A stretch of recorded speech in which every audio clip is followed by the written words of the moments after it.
the Jewish tribe is a very strong tribe. So how do you make sense of this mention of the stranger versus the power of the tribe, which is the whole point, not the point, but the mechanism of tradition propagates the tribe? So it's both. I mean, the Torah does not start with Jews. It starts with Adam and Eve.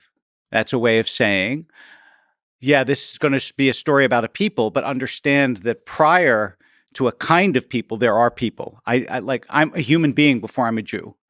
And in fact, the Jewish New Year, the Muslim New Year starts with Muhammad's journey, and the Christian New Year starts with Jesus' birth. The Jewish New Year starts with the creation of the world, because the idea is, yes, this is a particularist tradition, but it makes a universal statement, which is all of humanity is are in the image of God, are children of God.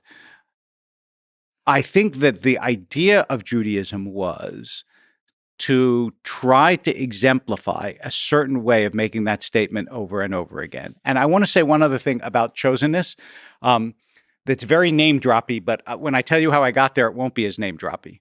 So my brother is a professor at Emory, and so is the Dalai Lama, actually teaches at Emory, although he no longer does because he's too old to go to Emory, but for many years taught at Emory. And so my brother he's the head of the ethics center at Emory. He's a bioethicist. So he brought a bunch of students to Dharamsala to meet with the Dalai Lama. So I went to India. I was on sabbatical then anyway. I met my brother there, and we had a chance to meet with the Dalai Lama. Okay, that was the name drop. So we're sitting in the audience. Before he speaks to the students, he was speaking to us, but not because, I just wanted to make it clear, not because he said, oh, I got to talk to that rabbi. I happened to glom along with my brother. We sit down. The first thing he says is he points at me and says, what's this about the chosen people anyway? So, and he had asked that I give a lecture, which I did later, to his monks about how Jews survived in the diaspora. So it's not like he doesn't know about Judaism. He knows a lot about it. But he says to me right away so I said, yes, Jews believe that they were chosen for a certain mission in this world. But that doesn't mean other people weren't chosen for other sorts of things. They certainly, seems to me that other people believe they're chosen for things too. He burst out laughing and said, yeah, we also think we're chosen. So I think it's the idea universal. is that no tribe is better than it No. From a Jewish perspective, you're chosen for a thing. Right. But that doesn't make you better. No.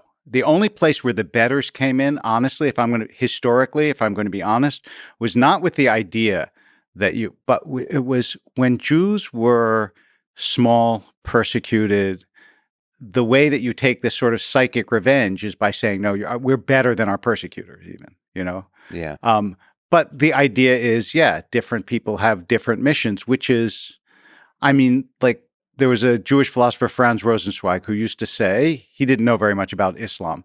He used to say, Judaism is the sun and Christianity was the rays of the sun. Like Judaism introduced the idea of God and Christianity brought it to the world.